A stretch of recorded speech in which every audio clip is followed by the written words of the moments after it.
nature online, and I realized I needed a series. And if I was going to write a series, then I realized, well, I need to be able to write something that I'm not going to get bored of. Mhm. And so I had created or concocted a concept that would allow me to do things both on Earth, in near Earth orbit, and then far reaches. And they ended up being 7 books each of those series. But going back specifically to Bethany Ann, I felt more about doing a female protagonist versus a male, because I didn't want to write this testosterone laden, grunting guy.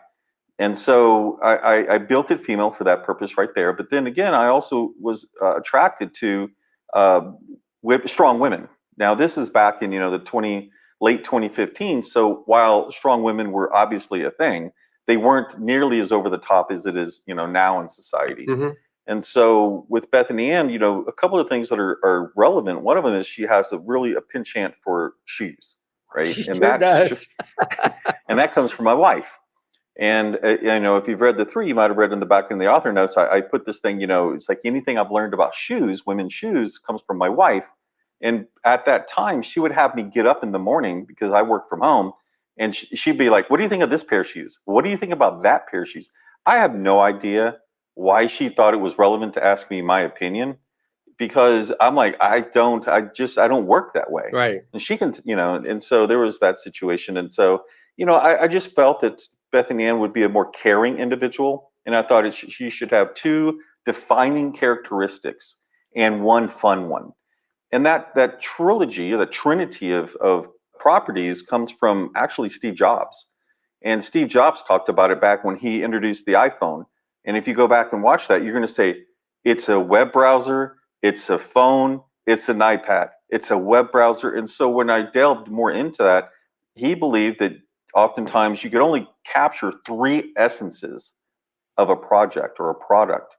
And I felt that was really kind of relevant to what I was doing at the time, because I was seeking everything to try to figure out, how do you build a compelling character? Mhm.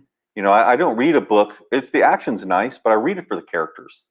And so that was it. It's like, she is about family, whether it's real family or extended, created family. Right. She's about justice, and she's about Coca-Cola, because I'm a big Coke fan versus Pepsi. And so that is really kind of the genesis of what's going on there. And then I happen to like paranormal, vampires. I happen to like sci-fi. And so I was trying to find a way to bring all of these and meld all of these different genres that I had interest in. And the off chance that it became popular, I was going to have to keep writing this. So that was one thing that was really interesting too, is the genesis of the vampire. Is a brand new take on it, because I kind of like, okay, here's a vampire story. But then, it's like, okay, vampires. Those that are listening, you don't get to see John's face when he's rolling his eyes like left and right. Oh, great. Yeah, like I said, because I read a lot, so I guess based upon your definition, I definitely qualify as a whale prime, I think if you go whale, you go like Kraken. I guess I'm Kraken, yeah. But then after I got in and found out what happened, once you get into it, find out what happens, how she becomes that way. And then the delineation between the vampire trope that I'm so overrun on and this new one then became like, wow, this is pretty cool. And then you have a sense of justice, which makes sense. And she's such a likable character, even though she is.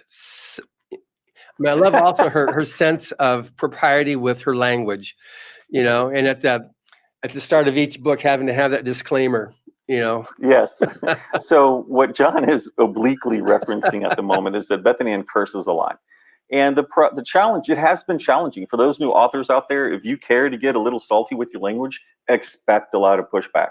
Expect your sales, honestly, not to be as high as it could be if you would keep it a lot cleaner. I, however, did not, because I find cursing often funny. I just find it funny. And so for me to do that, and so I started this premise saying, she's not going to allow the same curse word over and over again. That's just lazy. And I was honestly, what I was doing was creating justification for allowing me to say all these stupid things. And a lot of people at the time, I remember the fans were asking me, how does he come up with all of these different curse words? And I'd never told them for the longest time. And finally, I admitted that there was like this curse-o-matic online where you could just click a button and it would come up with these stupid curse words. And then it got so bad that I would take this one from that choice and that one because, it was rerunning their own self and it was duplicating stuff. And so, yeah, I appreciate that oblique reference, but it was a consternation among some of the people. One person ended up saying on something I was reading, and it wasn't specifically about my book, but it's just in general, if I see one F-bomb, I'm out of here. So that was like, all right. I just put that as the very first word of the next book, and it was like top 30 in the store. I'm like, now mind you, that wasn't book one, so Right. it had some way to go. But I had a real attitude. Let's just say that. Now I've cursed so much in the last 5 years. Now I'm actually bored with just cursing it all.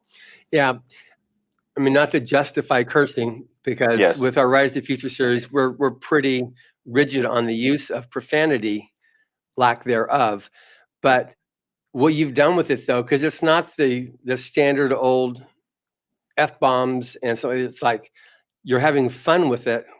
So it's not this. It doesn't come across like someone whose language pops out at 100 words.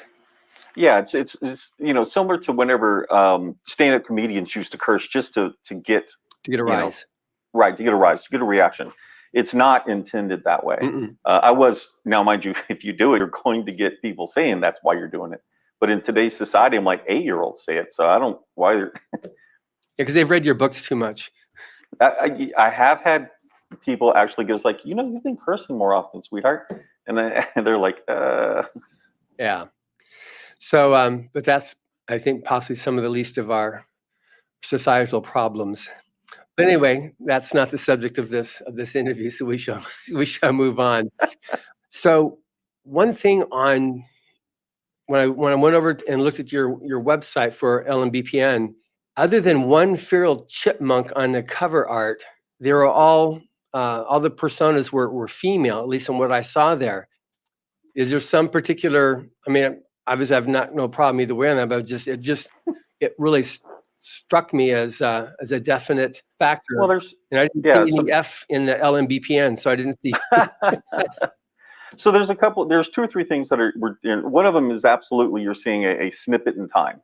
Right. Another one is because more than likely, if you went to the homepage, what you see at the top is kind of like what books are coming out this week. LMBPN is a prolific publisher. Unlike, a lot of publishers, those that you even hear that are big names that have been, 50 or 30 to 40, 50 years, they do at most in any of their sci-fi urban fantasy imprints 60 books a year, 80 books maybe a year. LMBPN does 250 to 300 books a year. So we do anywhere, depending on if we're doing re-releases, box sets, new, front list books, publishing some, additional books, any of those things.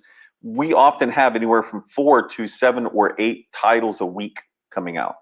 Wow. Now, it also just so happens that 2 or 3 of our most prolific authors are also female. So their characters almost invariably are female. Sure. My own characters tend to be lean 60-40 now. I have done some male characters. Brownstone is one of the real popular characters that I've done. Couple characters, but also what you're going to find a fair amount of times in male-driven like sci-fi, you'll see ships. You won't actually see the male character on the cover. Now, from a publishing perspective, and for those that know authors, if you want to find out which character is going to sell better, females are going to, generally speaking, sell better. You have a higher propensity of female readers, and that includes in what you would think would be strictly male genres, except for lit RPG. And so you have this ability to sell easier with female characters. I didn't know that in the beginning. That wasn't my original intention. But I do know that a lot, when I explain that to some of my collaborators, whom are already female, it tends to, there you go. I get it. Wow. That was interesting, but it just really, it's not common to see that. So that was going to be one. I was really fascinated to find out what it was that you did that. So now you came up with, however many years ago, which we'll talk about, the 20 books to 50K. So what sparked that? Because I'm very interested in that, because with Writers of the Future, the whole purpose there is to help aspiring writers to get that initial break, and artists. So it seems like 20 books to 50K is also a similar type of a mindset to be able to help writers on the business side of things. So can you talk a little bit about that? Yeah, absolutely. I released my first, second, and third book in November of 2015. Now, the first book, it took me probably 6 to 8 weeks to write. So the second one was like 9 days, and the next one after that was like 11 days. What happened was NaNoWriMo happened in November. So I had my fourth book in December, my fifth book in January, and I was making more than $10,000 a month in January. And so at that time, if you were in the author area, the indie author specifically arena, there was a lot of, woe is me type of attitude. And I was on a website at the time called Kboards. And with what's going on, I was seeking to find out other people and I was getting a lot of pushback. Mm-hmm. People going, "Oh, this can't be true. This is whatever." And I was also teaching, if you will, my fans what it meant to be an indie author. I was talking about it in my author notes. And so at that time, 4 to 5, technically 5 of my fans were really interested. And I said, you know what?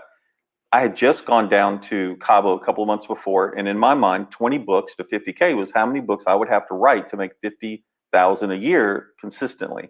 And I was, I had just put out at the time my second book, and I was making $7.50 on average a day.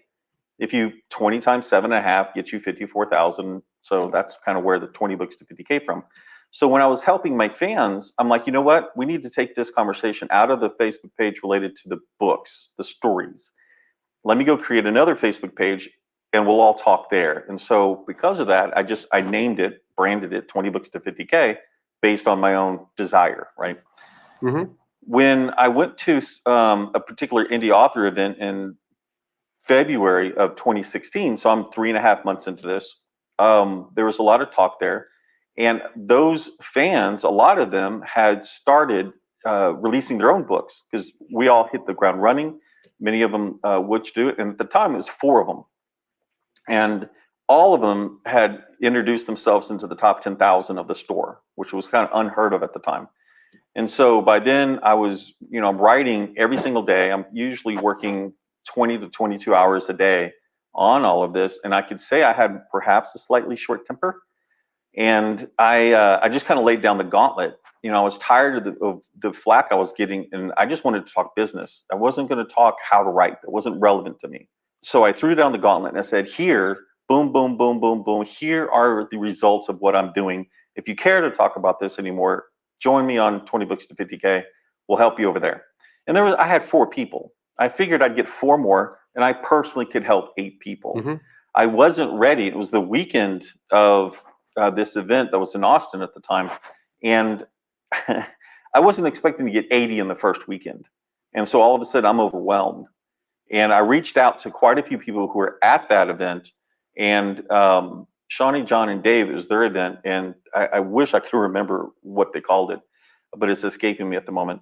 And, we had everyone from Mark Lefebvre of Kobo was there at that time, and quite a few other Drafted Digital. And so they jumped in to help foster this community that I had built.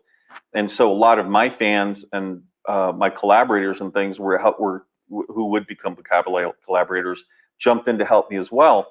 And we started this. And then now it has since grown since 2016 to like 54,000, 55,000 people. So how many people attend when you have your annual conference in Las Vegas? This COVID being what it is, we probably had about 12 to 1,500. It was expected pre-COVID to be around 2,000 to 2,500. And so we kind of take over the event. It's a nonprofit event. It's the cost of doing the tickets is about as low as we can go and still cover everything. Mm-hmm. It's like I myself nor LMBPN receive any income whatsoever from this. We spend a fair amount of income each month, each year. But that is headed up by Craig Martell. Got it. So now I think some of my staff met you originally last year 2 years ago. Oh, sorry, we didn't do anything last year. Okay, so 2 years ago at WordFire. Yes, with Kevin J. It was at the Superstars event. Superstars, right. With Kevin J. Anderson. And they came back talking about you. Wow, this is a great guy. You got to read his stuff here. And I was like, oh gosh, more stuff to read, And so finally, then when we finally scheduled, okay, good, I'm gonna read his stuff, and then it just became like, oh my gosh, I had so much fun. there's enough stuff that's the heavy super drama stuff that goes on in just regular life. I don't need that. I don't need to escape to that to be able to get some other take on super duper heavy drama. So it's just a lot of Yeah, fun. really. just And that's, I mean, really, honestly, that is my intent. While there is an underlying message occasionally there that I'm absolutely is. pushing, the reality is I don't read to get more drama. I've got plenty of that. For sure. Yeah. So, But just I really like your underlying thing, which it's not like ostentatious, but it's just that sense of fairness and what's right and wrong. It's not country versus country. It's just, is this right or is this wrong? And Michael, who hasn't re-entered into the story yet, but in the first three, things are jockeying that it's, something's obviously going to be happening as it grows more and more. And then you get a little intuition about, okay, something has obviously got to happen now with the friend who's living in her head with her. yeah. There's a couple of things to mention to authors, and some of these you might have mentioned on the show. I apologize if I'm just reiterating this. One, don't name a character that's after yourself. I didn't actually name Michael, the I was character going to you're ask talking about, that. after me. It was after Michael the Archangel, because you'll see he's called Archangel in the series. Yeah. His title. That's what it was about. It wasn't until like 2 or 3 years when a fan said, that's a pretty significant size cojones for you to name a character after yourself. And I'm like, uh-oh, I actually never intended that. And the second one is always, start your character names with a letter and then never use the same letter again for any primary character whatsoever. Just Adam, Bob, Charles, David, whatever it takes, in order to keep yourself on track, because I ended up duplicating. I got so confused in the beginning with character names. And with a series this long and this far reaching, it became difficult for me to remember who was who, especially if their names were even remotely similar. Yeah. So for what it's worth. Okay, that's a good tip there. And then the two name with Bethany Ann, I thought that was very adventurous too. She's not just a name; she's Bethany Ann. But then she has no last name, so that works out. So she has two names. Well, the thing is that my stepmother's name is Jolynn, and it's always confusing because I always assumed it was her first name. No, so it's her first name, middle name. But then other times it's people's only name, their first name. It's 2 words. Mm-hmm. The other part of it is I couldn't stand having one more River, Colt, massive gun sound. I was like, no, I just want a generic name and let what they do become who they are. Yeah, which was great. She's like Bethany Ann. The last thing you think of that she would be like some amazingly effective beauty as well as lethal weapon. Mm-hmm. In the name of justice. Yes. So that was pretty clever on that. Well, thank you. So, how familiar are you with Writers of the Future? I'm familiar with it some. Obviously, I'm familiar with what was going on in the background, but a lot of the people that I've met since I was in the industry. Now, I'm not from this industry whatsoever. I had no background. I didn't know any other writers. I've since met or befriended like Kevin J. Anderson and Mark Lefebvre and others that really speak highly of the organization and how it supports science fiction. Yeah, it was actually created in 83 by L. Ron Hubbard, and he had had a long history in the 30s and 40s as a pulp writer, and he had helped a lot of aspiring writers back then. A lot of the earlier Golden Age authors he had actually helped out with, and he was also he was the president of the Fiction Guild in New York, and he was also he'd written a lot of articles for writing magazines, Writer's Digest, and whatnot back then. And those are essays that are still used today in the writing workshop. Yeah, that's the whole thing of it, is to be able to provide that leg up for the aspiring writer.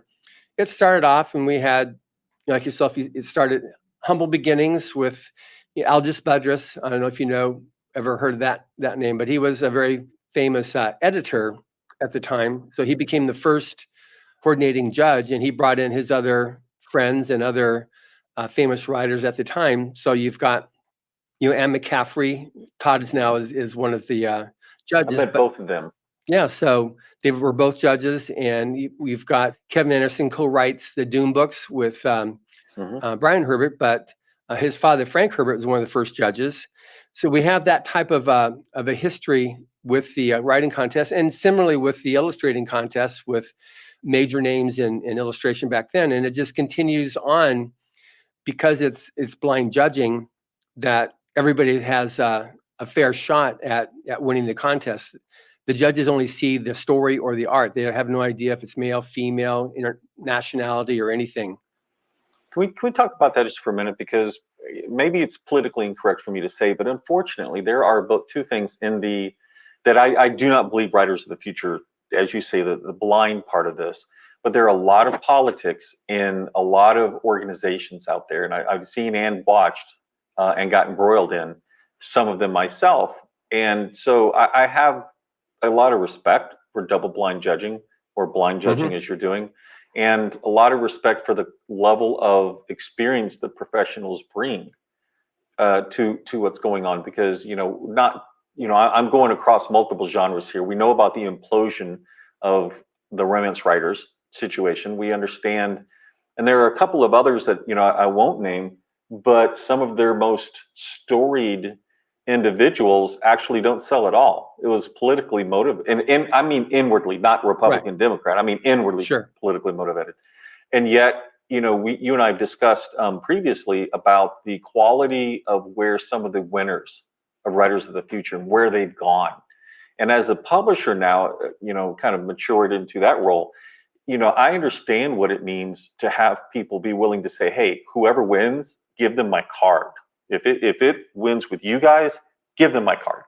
And so, that's quite a lot of accolade right there. Thank you very much. Yeah. I mean, obviously, Rise of the Future is a market. We are going to have stories that will be appropriate for middle school on up. And we're very transparent about that. So, whereas I love Bethany Ann dearly, she would not see, I love her dearly. She would not find a home in Writers of the Future. We're going to have to put the evil brother to Writers of the Future. Writers of the Purient Future. I don't know. So, and it's interesting how it works also with Rise of the Future too, because people win strictly based upon the merit of their work. Yes. And same goes with the illustration as well. And so some people are really lovely people when you get to meet them, and some people are less than lovely people, but they're chosen and they're flown out to Hollywood based upon the fact they won the contest, and for the most part, it works out really, really well. And you've got people have gone on to be very, very successful. We've had, some instances where their personality was less than, appropriate, like, nobody raised them with the basic manners of saying thank you when someone does something nice for you, but that's fine. That's not why they won. They didn't win because of manners. So if anything, that's actually helped even more the whole process of Writers of the Future, because there are no favorites. It's just personality-wise, it's just straight. Is it a good story? Is it good art? And we have found that the people that are appreciative tend to do better in life, because if a publisher or editor or anybody in a professional capacity has to work with you, if you have a choice between working with someone who's fun to work with and someone who isn't, the quality of work can be really great, but just that one extra factor makes a difference on somebody moving on their career. At least that's what I found. No. Well, one of the things I don't remember what we spoke about, but Robin Cutler, who helped build Ingram Spark for Ingram, which is a massive company. If you don't know who they are, they're basically the company that got Amazon started in the book publishing and still supports them to this day. And so they went to a POD and they tapped Robin Cutler from Amazon, hired her away. Well, she retired, right? Quote, quote, retired. Well, on the second day of her retirement, I ended up talking her into hiring her over to bring into LMBPN Publishing. And she and I have had this conversation. I'm 50 some years old. and Robin is retirement and has retired. I'm not claiming I know what her issue is. I'm just merely saying she said she's retiring. And so both of us have talked about it. And while we are considered a small trade type organization just from our sales, even though it's multiple seven figures, you have to pretty much be 50 or 100 million before you become medium press in this world. And so both of us are like, our life's too short to deal with jerks. we don't care. I don't care how good your book is. We will let you go if you're a jerk. So if you're a jerk, don't even apply because you're going to waste both of our time. Yeah, that's a definite that bears out what I was saying there. It's so true. There's a lot of great talent out there, and a lot of great talent has a great personality. So if you have a choice, let's once again, you touch on all of these fun things to chit chat about. There's a lot of great talent out there. Just because there's a lot of great talent, don't think you can't be one of them. And at the same time, recognize there's a lot of great talent out there, and it's worldwide now. I mean, we pull writers from around the world. Our artist, I have an artist that we've used for multiple years who lives in Transylvania. Transylvania. I mean, I don't know how cool it is. Exactly. We got winners this year from 9 countries in Illustrators of the Future. 9 countries we got winners from this year. What are they? America. Okay, we have 8 more. Yes, we do have winners from the United States, but UK, Australia, South Africa, Portugal, Spain. I mean, there's just I don't remember this, and I just remember the line at the bottom said 8 or 9. So I went, okay, good. 8 others plus. Yeah, no, it's amazing, and if you're in the genre science fiction, there are more science fiction readers in China than all of the United States. Oh, it's crazy. And just this podcast, when this goes out, Russia. There's so many listeners in Russia as well as China. It's like throughout Asia and Europe. Oh, let's shout out to Russia. Lit RPG. Where was it started? Russia. Yeah. So I was surprised the first time I had the breakdown of who all listens to the podcast, because as I said, it's about 1 million listeners that we have on each episode, and then getting the breakdown because it's about 110 countries now that listen, and it's just crazy how universal science fiction and fantasy are, but also English. So I realize that you're into publishing all the different languages too. So I assume that means translations, not just publishing. Correct. Yeah, we have integrated translation. We don't outsource our translation to other companies. Yeah, so that's really good on that. So anyway, the thing with Writers of the Future is providing that helping hand, and it's grown the word of mouth. We did that online writing workshop that's free. We've got over 6,000 people that have taken or are taking that one. We have the forum, which usually the last several years is won Best Forum Award on a popular readers poll. And then we've got the blog. And so it's just, in the book itself routinely wins, each year's anthology routinely wins 2 or 3 book awards, plus the sales of it, which is always great for the winners to be able to put that in there. And it's interesting now too that because it is now acknowledged as there's no back scene or backdoor entry into the contest. But every other week, I see someone with a press release saying I was an honorable mention in the Writers of the Future. This week's cover article, Karen Joy Fowler on Publishers Weekly. She's got the cover of the magazine, and it says in there she got her start. She won Owen Hubbard Writers of the Future back in Volume 1. So it's pretty cool how it's just, because we haven't changed, we kept true to the original prime purpose that Owen Hubbard created it with, and it's done us well. Even when it went through some of the various changes that have occurred in science fiction and fantasy the last decade or so, the various political aspects of it, and we just didn't get into that stuff at all. We don't take sides. We're just straight. Our purpose is to support the aspiring writer and artist, and we just stay with that. And it's yeah, you have a beacon. You have one particular goal in mind. That's the light that you go towards. Yeah.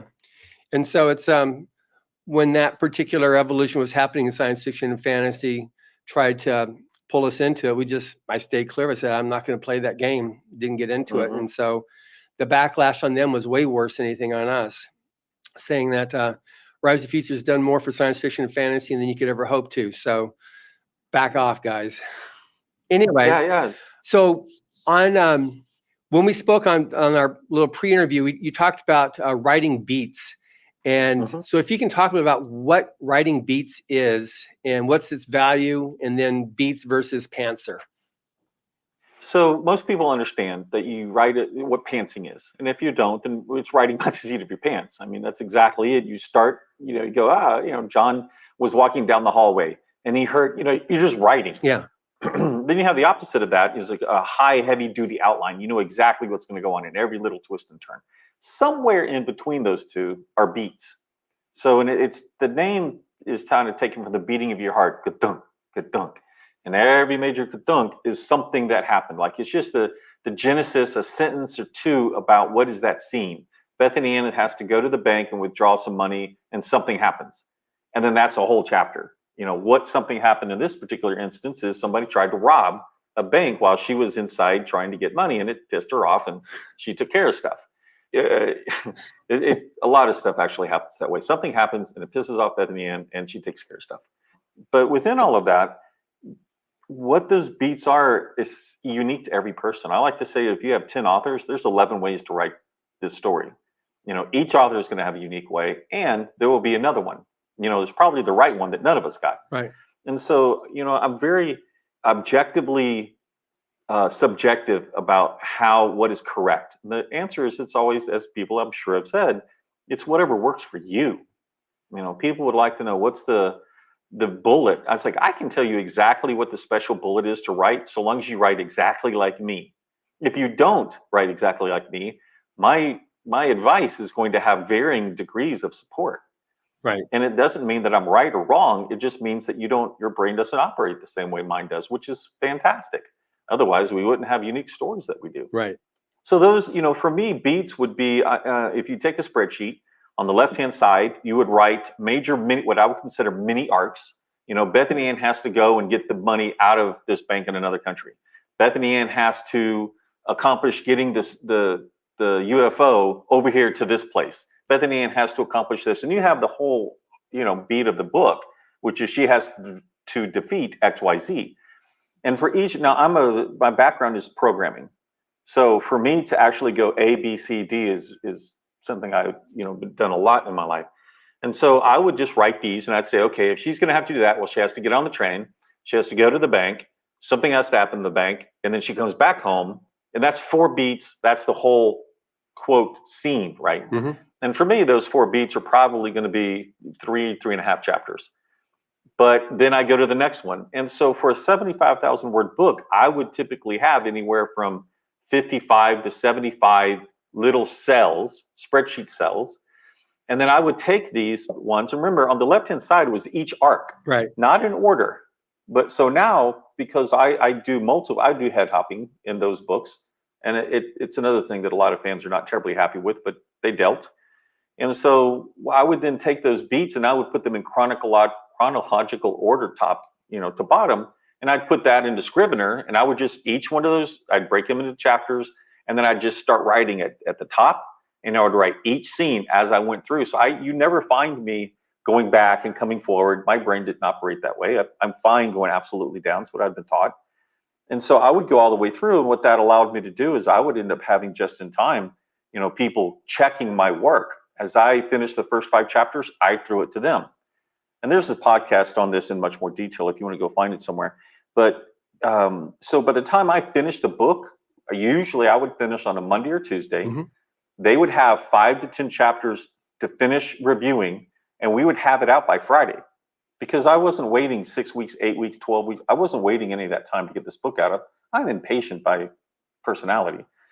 But what that has accomplished is, even now, as we, quote, matured into the full company we are, it is still 4 weeks from author turning the book to release. You get 4 weeks, and that's 1 week of pre-order, which means it's locked down. So we have 3 weeks, and that's assuming book 1. If book 1 doesn't need a beta review, it now is 3 weeks. So 1 week for the editors, 1 week for the JIT, 1 week of pre-order, and out. And it is phenomenal because our editing teams can do multiple millions of words a month. Our crew can. And our just-in-time go through all of the books. And so it's not just an editor. The editor cleans it up. Every human being makes mistakes. Mm-hmm. That's one of the reasons if you have only a single editor, they'll often do 2 or 3 passes. Pass number 1, stick it in the thing so it's fresh again, look at number 2 weeks later. I'm not going to do that. Editor gets it 1 pass. Once they're done, it goes to anywhere from 4 to 8 readers. Now, I've noticed over time that what happens with readers is some people see the same mistake. They can see them. And so sometimes you'll see, let's say it's 8 people, then typically 4 people will get the chunk of them. 2 people will find, half of what they found and maybe a couple others. And 2 individuals in that 8 will find like 5 mistakes. But invariably, there'll be the 5 mistakes none of the others have ever found. Wow. And it's really an interesting insight into the mind of readers of what they will find. The challenge is, we thought one time, well, great, let's go to 12 readers. Let's go to 14 readers. We'll catch them all. Well, no, what happens is you can't actually manage that many readers at one time. And so you pare it back down to anywhere from 4 to 8 is for us the sweet spot. Wow. That's very cool on that. With you were talking earlier about having 10 authors and you have 11 ways of writing something. At Writers to Future, when we have our workshop, and you probably experienced that also on your 20 Books to 50K, is quite often you'll have a couple judges, like the main judges teaching the workshop. It's either 2 or 3. They're constantly disagreeing with each other. Oh yeah. It's like, which is really good for the writers, because there's not like, this is how you write. Larry Niven does a whole different way than Tim Powers, which is totally different than Kevin Anderson, because Kevin will pump.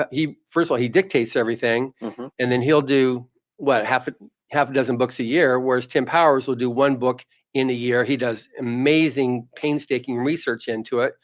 Larry Niven has a whole thing on science, and so you've got these different people that have, well, this is how I do mine. So you can actually pick and choose what works for you, and not like, this is how you do it. Same thing with the illustrators too. Well, so here's all right. So like anything, authors are human beings. And a lot of times authors like to be right. And my opinion is, no, you're not. And here's part of the reason why. If you'd like to take an answer, first, your answer is subjective. It's personality based. So let's go back and say, where is an objective way to measure the success of a book? Let me ask that. And the only way I've come up with at the moment is money. That's the only objective measure. The problem with going to money as the answer is the bifurcation of the readership is so big that there's no answer, period. Because one book, let's go with, this is going to be a horrible one for writers of the future, 50 Shades of Grey. Universally, that book is considered a poorly written book that made $50 million. So which is it? Yeah, we can also talk about Harry Potter too, because that's a favorite one that people like to talk about. It was poorly written, but yet. Okay, so why? So what's the answer? Their answer is, if you're literati, right? And this is, now I'm going to get my soapbox, right? Because if you look at my first books, you're definitely going to say, on the questioning on it. But it engendered people to reread the series before the next book came out. So book 3, they read 1 and 2 to read book 3. At book 4, they'd gone back and read 1, 2, and 3 to read book Y. You can't argue objectively that's not a well-written story. If they're rereading it, it has touched them emotionally. And I think at that point you have to agree.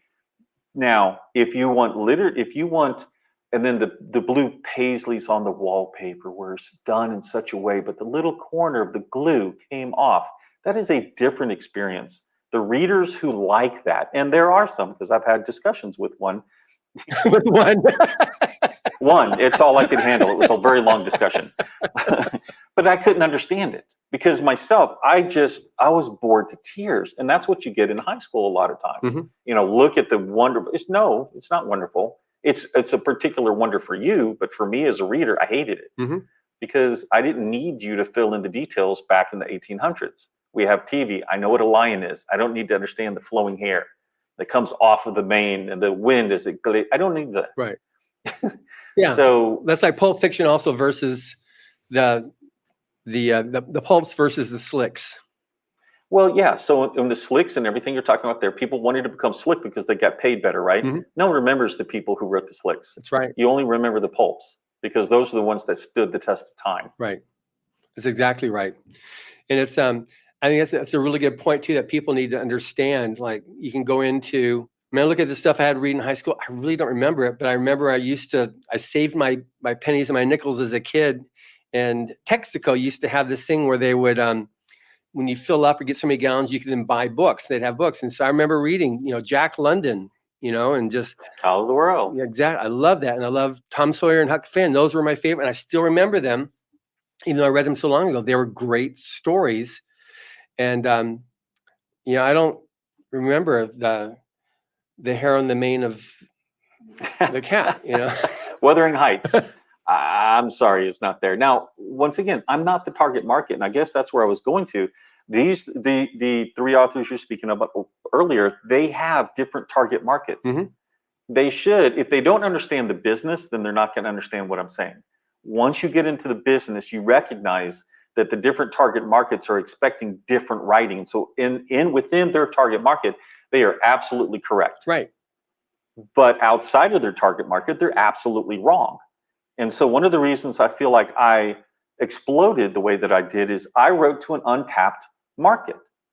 Not nearly 50 Shades of Grey untapped market, but it was enough to become a 7-figure author in a year. So it was something that, let me clarify that statement real quick. I did not make 7 figures my first year, but I was making 6 figures on the 12th month of my first year. So just okay, yeah, let's not get too out of hand here.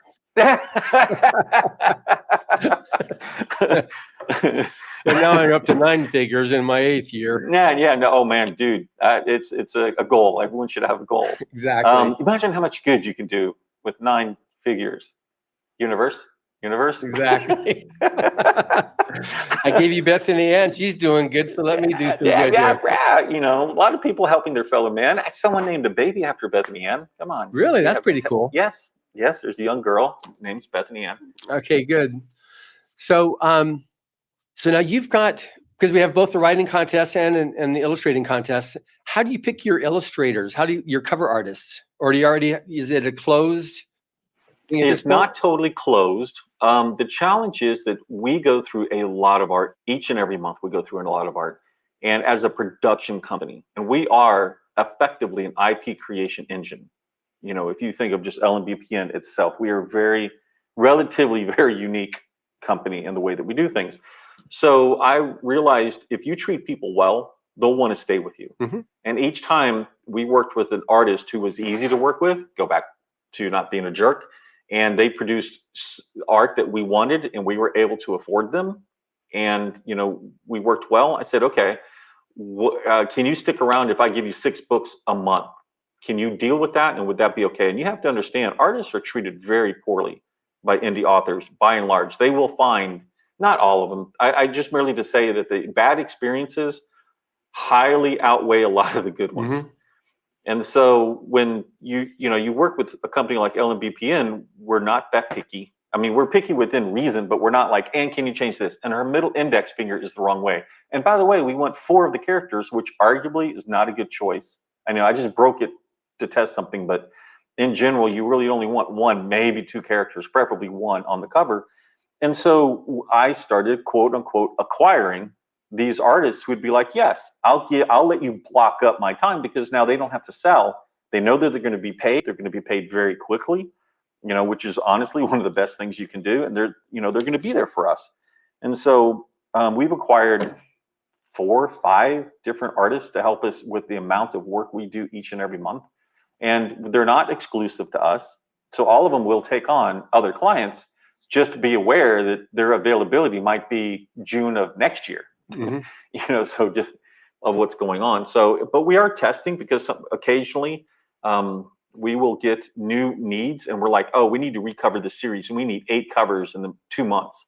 And at that point, none of our existing people are going to be able to handle it. We have them scheduled out significantly farther than that, and we'll reach out to new ones. Good. So that's something that I was just curious how that worked, because we have 12 winners each year, and they're all different types of art, and some of them are just amazing cover artists, and some of them are children's artists. Some of them have different goals, for what they're going to be able to do.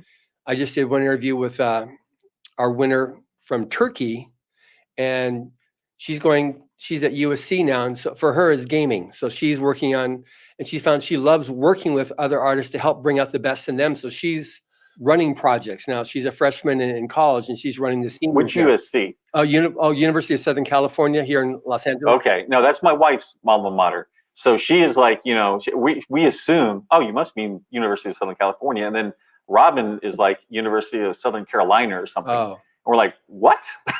There's Sorry. another USC? USC's already been used. Figure out something else. No, but we love, I mean, if you're, and I'll just lay this out there for your people. I mean, we don't usually speak too much, but we do accept submissions. There is a little link at the very bottom of our page, and it's not really announced. Announcing it on something that's listened to 1 million times might be a bit much. And then from the art side as well, we do have internal people, a lady by the name of Kelly O'Donnell, who deals with the artists.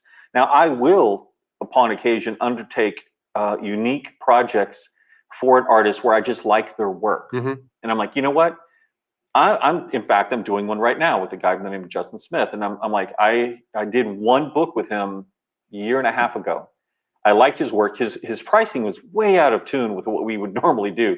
But we ended up selling that series on the strength of arguably just the cover and a paragraph. We sold the audio rights to it. And we're like, okay, we got to get this puppy going. And so from time to time, I'll go outside just to kind of see what's going on, and because I like to, work with people. Yeah, well, Edgar Rice Burroughs did pretty good with Frank Frazetta. He did. Yes, he did. Trust me, I have a Frazetta. It's signed, but it's not numbered. I really appreciate Boris and Frazetta. Yes. So now when we also spoke, you talked about authors are dopamine pushers. So let's can you talk about that and how that maybe is as a senior consideration on at least the type of fiction that you write? Absolutely. I was in Barnes and Noble back when we used to go there and just hang out about 5 years ago. And I was in one of those chairs that you would be there, and I'm looking at everything. And I realized that, and this is all fiction, folks, just to clarify, I don't talk about nonfiction. And so I'm looking at that, and I realized that, what brings people to books is pleasure. There's some pleasure, just like if you go to a horror, and everyone understands that, visual is very dopamine pushing. It's a chemical in your brain that allows you to like stuff. And so I thought about that, and I realized that, the goal of someone to say that they liked your story is you're pushing their dopamine receptors. And that's one of the reasons, once again, we go back to the fact that, 3 artists can have 3 different ways of writing a book, and they're all absolutely accurate and inaccurate. In fact, the unfortunate late Dave Wolverton, he and I had a discussion, and I paid consulting with him in order to understand, because he was a medical, kind of like pre-med. And so to understand the chemicals in the human mind and how this went about. And so if you do something, and one of the best things to do, look on your shelf, virtual or not, find your favorite 3 different books, look at them, reread them again, and mark every single scene that you love. There will be some scenes that you hate, or you'll just skip, like, I don't like this. Find out what appeals to you in those scenes. Why did you like this? What is the emotion behind it? That's all you're doing. You're not writing a treatise on these things. You will find the dopamine receptors for you as an individual. When that happens, write your stories to those dopamine receptors. Then you understand that you've created your target market. Any person that responds to your dopamine receptors is going to respond to your books. There you go. And if you want to do it one other way, that's kind of cool. Understand that the authors that you've chosen are now your target market for your books, for your advertising. How's that work now? So if you go, let's say, I'm just going to use Stephen King, because I'm not a horror person, but he's well known. If you're going through and you find all of these things that you like, and you find out that Stephen King pushes your buttons, pushes your dopamine receptors, and then because of that, you write books with these dopamine receptors in mind, not necessarily the way, mimicking Stephen King. It's the fact that you like this. You now know that Stephen King is a target market for you to go on Amazon and say, I want to put my books up against Stephen King, because it's ones you like, not because you're chasing whatever's popular that's going down right now. And so you're not chasing the tropes, You're actually finding out what causes you to be excited, writing books that make you happy, and then finding other authors that you can target to get those fans who are looking for more books, right? They can read faster than that particular author can put stuff out. Sure. And now you're able to at least narrow, and you are the target market in marketing parlance. Wow. That's a very scientific way of analyzing and just knowing how to go after and get your and actually hit your target audience and know what your target audience is. There's a whole different look at that. I spent a lot of time just wondering about this stuff the last 6 years. So on, now I'm familiar with the Arthurian Gambit. Is that like your trademark series, or do you have, for someone who wants to, I mean, I can definitely push Bethany Ann. I can definitely, that's, my dopamine's like in full excretion right now. So talking about Bethany Ann. Right. So the 3 or 4 major for Michael Anderle would be Arthurian Gambit, this main series. Arthurian Gambit, the universe, has 300 and something books in it, I think. I mean, it's a very significant sized universe with a lot of collaborators. Orsarin is a universe that I started with Martha Carr. That's got 200 and something books in it. I've got one called The Witch of the Federation, which is another female-led, and it's got a total of like 23 books in that series, in those 2 series. But a fourth one for the male-led is Mr. Brownstone, which is completely taken over from Guns N' Roses' Mr. Brownstone. I'm like, what's a good name? I like Brownstone. But anyway, so, Mr. Brownstone, and that's a little bit more typical guy with a heart of gold that gets unwrapped, a little layer at each time. But otherwise, he's, keep it simple, stupid type of, I do my job, I don't get, and he gets embroiled and he finds out what he is, which is not normal. And that's kind of adjunct to Orsarin. It's within the Orsarin universe, but it's a little bit more down to earth and gritty, a little bit more gritty, I would say, than your typical urban fantasy and very male-led. So those are the main ones I would suggest. Okay.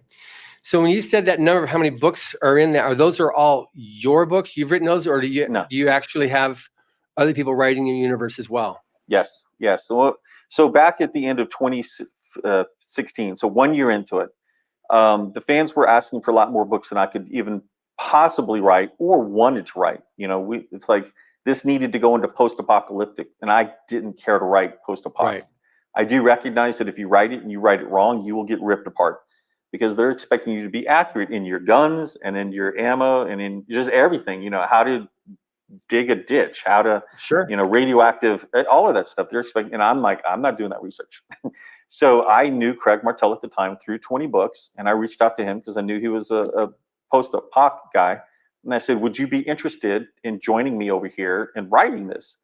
And then I had 2 or 3 others. I hired a ghostwriter, so to speak, gave her a pen name so that she could actually, build up a following. Because I asked her, I said, would you like to be paid, or would you like to get a percentage of the book, which is what I'm doing with everyone else?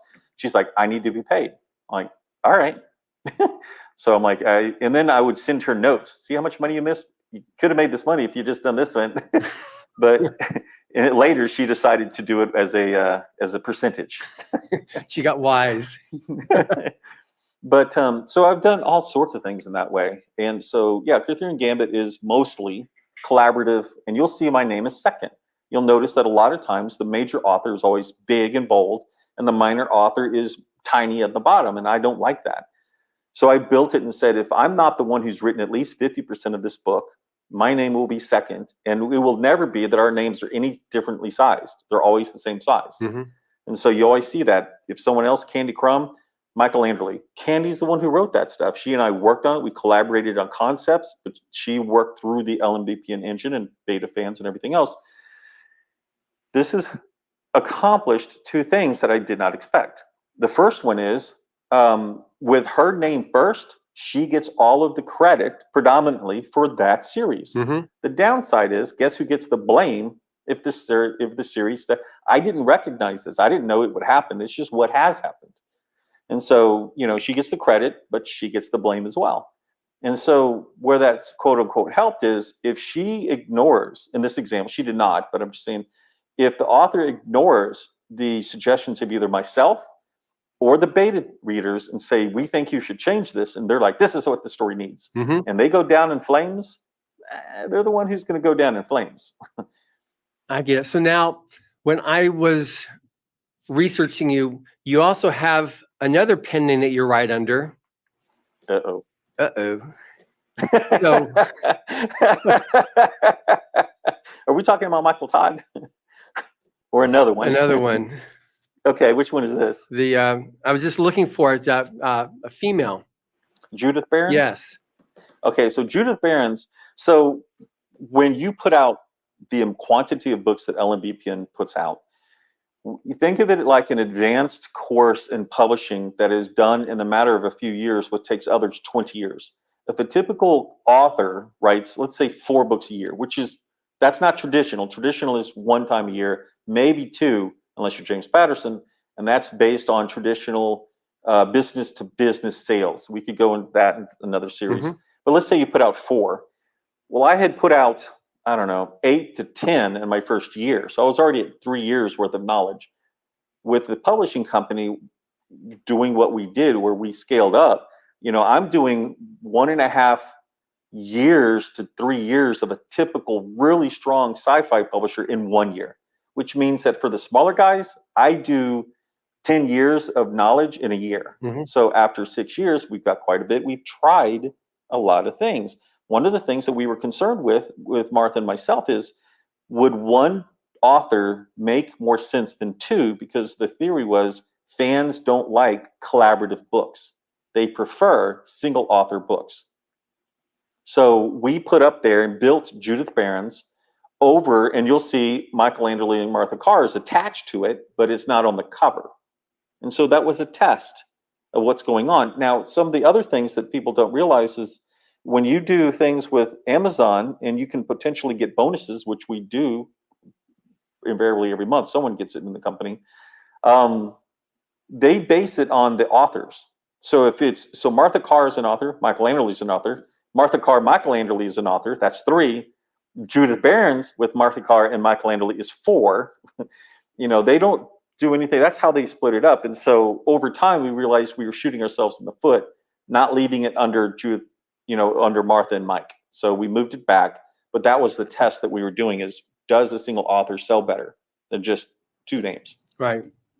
No, that's also a similar problem to what Owen Hubbard had too. He wrote with 15 different pen names, and quite often in the pulps, he'd have 2 and we got some of them here where three of his stories were in the same pulp issue. He was writing 100,000 words a month. And so he just ran out of magazines to write for. So he had to use different pen names in order to be able to be able to sell everything that he was able to write, to put out there. See, that's an interesting aspect that I'm trying to be cognizant of your time here, but that's an interesting point that people don't realize, that the true pulp writers of the yesteryear, that all of the fast people today that are like, you can put out a book a month, they knew that 80 years ago. Mm-hmm. It's not that they couldn't. And get this, they did it on, if anything, old typewriters that would connect and stop. Yeah. They didn't do it on these nice word processors that change things for you. It's a quote unquote lost art. It's like, we're not doing anything new. We just have better tools. The masters had them already done. It's funny, when we came out a decade ago with the Stories from the Golden Age, there's 153 short stories that they had published. When we were proofreading it, we'd go through, and all of a sudden it would just stop, and then you'd see it start again a page earlier. He would go back. If he found something that was a mistake, he'd go back, because you didn't have the whiteout back then. He'd go back and start a page earlier and type through the mistake. And so you have to catch that on the proofreading. Then, okay, here's where he stopped and here's where he picked up again.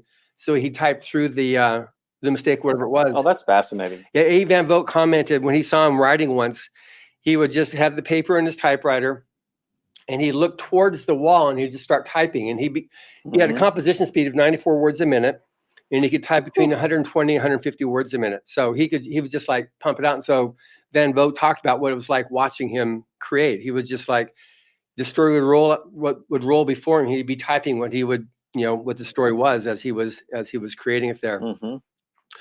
But anyway, this has been amazing. We've already hit our hour here. I knew this would happen. So we'll save the other questions for some point later on down the road. So all million of you listeners, push John and go, can you please get Mike back on? Because I want to hear John get back to me and go, hey. No worries. No worries. This has been a lot of fun. And it's very much along the lines of like what we do with Writers of the Future. And this becomes the next step for an aspiring writer too, of what they can do and what they have to look forward to. And the fact that you started and became a writer, because that's one thing that's really cool too, is some people I knew I was gonna be a writer when I was 3 years old. We didn't talk about that, but you didn't. You had a whole different trajectory that then switched over just from being a super fan to a super writer. Yeah, I got shut down in high school. But the short answer is I submitted something to the catalog or whatever, the magazine, and it got horrible reviews, and I just shut down for the next 30 years because of it. Yeah. So that's something that you don't get with Writers of the Future. The worst you're going to get is a letter saying, thank you very much, please resubmit. Nobody's going to like rain on your parade. But anyway, this has been amazingly fun, Michael. I've really enjoyed this. And the fact that you've got hundreds of books, I don't know, this is creating a real problem for me right now. I have so many books I need to read to keep up with the guests, but I'm totally addicted to the Arthurian Gambit. So I thank you for that. Good. My pleasure. Thank you everyone for listening. Yes. And thank you for listening. Subscribe to the Writers and Illustrators of the Future podcast, wherever you get your podcasts. We've also been syndicated on the United Public Radio Network, where you can find these podcasts as well. Writers and Illustrators of the Future are contests created by L. Ron Hubbard to provide a means for the aspiring writer and artist to be seen and acknowledged. It is free to enter and open to amateur short story writers and artists of science fiction or fantasy. Also, the books, Writers of the Future, are available in bookstores, online, and wherever you get your books. Again, thank you very much, Michael. Thank you very much, John.